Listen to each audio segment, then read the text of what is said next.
Hey, everybody. I think one of our biggest challenges as leaders, as CEOs, as founders, is figuring out how to work better together today as distributed teams, as newly distributed teams. Not folks like GitLab or Zapier that have worked on it hard for years. Not folks that have even done it intentionally, but folks that have been forced into being distributed teams. That's most of us today. And I'll share at least the 5 things that we've worked on, that I've worked on, and how they've worked and how they haven't, and how we're going to do the next phase of these action items to try and get better at communication. Because I think for most of us, we've gotten a little bit worse at communication since shelter, and it's time to step it up because it's going to be like this for quite a while. So the number one thing that I tried to do is a daily JSON. And a daily JSON was an email, and I would wake up every morning, and at about 7:30, I would send a lengthy email. The first 3 points would be our goals for the week, so everybody knew what were our top 3 goals, and I would force myself to force rank our team level goals. And the rest would just be things I'm learning, what's going on with SaaStr, what's going on with content, community, sponsors, and the rest. And at first, the daily JSON seemed great. People got it. It aligned us in going from the old normal to a transition phase to the new normal. And I did about 34 daily JSONs every day, including Saturday and Sunday, because I was still working the same on Saturday and Sunday during shelter, since it really wasn't that different. But after about 30, they really fatigued the team. The team started to get worried about all of these action items, about 30 times 3. So that's 90 times I told everybody what we needed to get done this week. It was too much. People sometimes felt they were failing against it. They felt it was too much information. They felt even maybe that it picked at them a little bit, even when it didn't intentionally do so. So at first it worked, and I think it aligned us clearly on what our goals were after shelter, because everyone knew every day. But now I've dialed it back to once a week. Every day ended up being a little too much of the daily JSON. The second thing we did, as many of you did, is we dusted off daily stand-ups. I had not done a daily stand-up in longer than I care to remember. At this point in my life, my career, I really didn't want to do any stand-ups. I really would prefer to have no standing meetings, as hard as that is to do. But the last thing I wanted to do was a daily stand-up. But I learned we needed to do it, and we've done a daily stand-up. We've experimented. We've done it at 1:30, which is what we do now, and we briefly did it sort of old school engineering Scrum style, first thing in the morning. And what I learned with our team in this world, in a cross-functional team, is the daily stand-up is critical, at least for us. Maybe you don't need to do it every day, but it's good. We now communicate, at least in some ways, much better than we did. Everyone talks, everyone shares, and we learn more. But what didn't work in the daily stand-up was using it as a true stand-up, as a Scrum, for folks to share what they're working on in classic sort of bite-sized engineering pieces. Today, I'm working on this piece of code. It was really too much for folks on our team, which are really no engineers. And because folks weren't able to really break their work up into daily chunks, it ended up being just a handful of us would talk on these daily stand-ups after about 30 days in.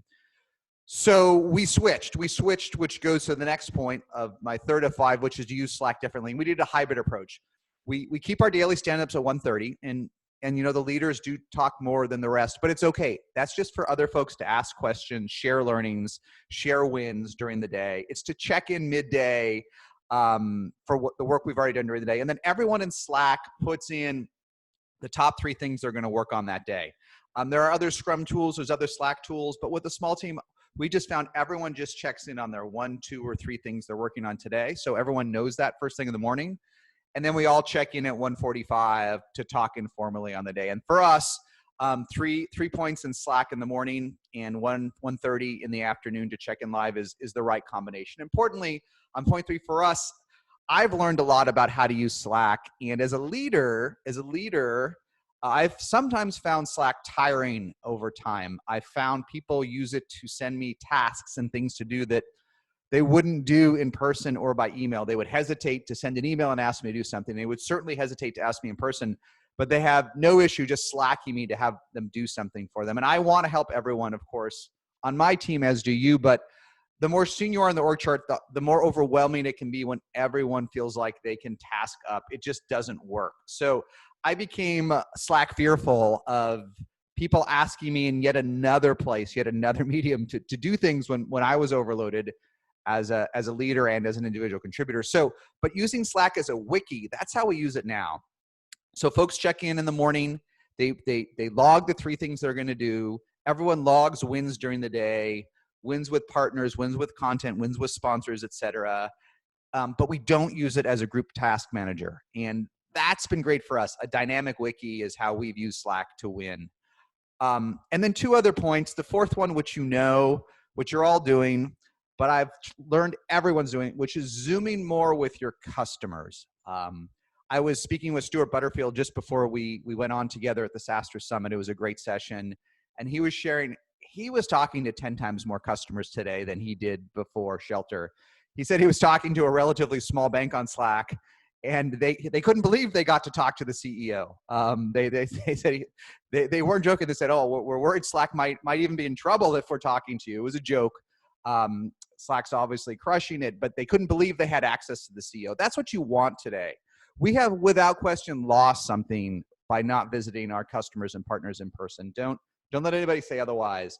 But we need to make up for it in velocity. We need to make up for it to meet with 10 times more customers. We had the VP of commercial sales at Salesforce join the SaaStr Summit as well, and I'll link to his session and Stuart's in the body of this video. And he said he'd met done more Zooms, more conferences with customers than in 1 month than in the prior year before. He'd met with, so what is that, 12 times, I'm getting my math wrong, but met with an order of magnitude more customers over Zoom than he had in the preceding year. So you've got to do that, and that needs to be part of our DNA. Eventually, we're going to get back on jets. Eventually, we're going to meet with more folks in real life. But what's going to change is we're also going to have to do the Zooms. We've always met with our top 10 customers or our top 5%, but now what's going to happen is the top 30% are going to expect to talk with leadership. And you need to find a way to make that happen and to make it part of your life. The last point I would say of adapting to work during Shelter and newly distributed teams is one-on-ones. And I'm both a huge fan of one-on-ones and I struggle with them. I've written on SaaStr many times that as a leader, one-on-ones are one of the most important things you can do. Is ideally once a week or at least once every 2 weeks, depending on how many reports you have an unstructured meeting. A meeting where the folks that report to you can just share what's on their mind, the good, the bad, and the ugly. It creates new learnings together. It's bonding. It lets you have unstructured thoughts. And I really don't think there's much more important for leadership and management than one-on-ones with your reports. But what I found during Shelter is that they're of course different. So I found that they need to be longer to work.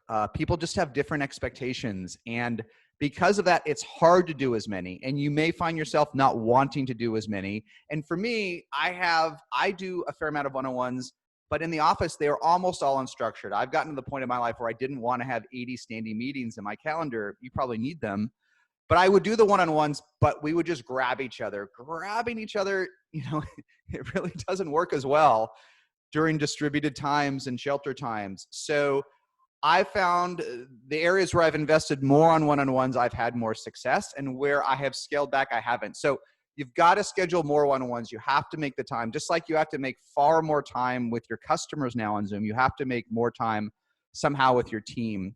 And my little technical tip there is I love Zoom. We use Zoom all the time, but for my one-on-ones, we love our Facebook portals. They're little devices. They sit right next to the computer. They have a high resolution camera that tracks you, and it's less tiring than staring at your screen. And we just portal in. I'm looking at mine right now next to my computer. It's more relaxing. I can say hi, and then I can even do work while we're doing our one-on-ones or share a document or collaborate. So we love the portals as a less intensive way to have real-time video and audio collaboration. But again, those are the 5 ideas to think about. Daily communication, daily Jasons were too much. We've moved to weekly, but they're good. Daily stand-ups help us, and we're going to do them every day, but not necessarily have everyone have to break it up into weekly bite-sized chunks. Use Slack as a wiki. Be prepared to talk to 10 times more customers going forward. That's point 4. And lean in even more on one-on-ones. You got to find a way.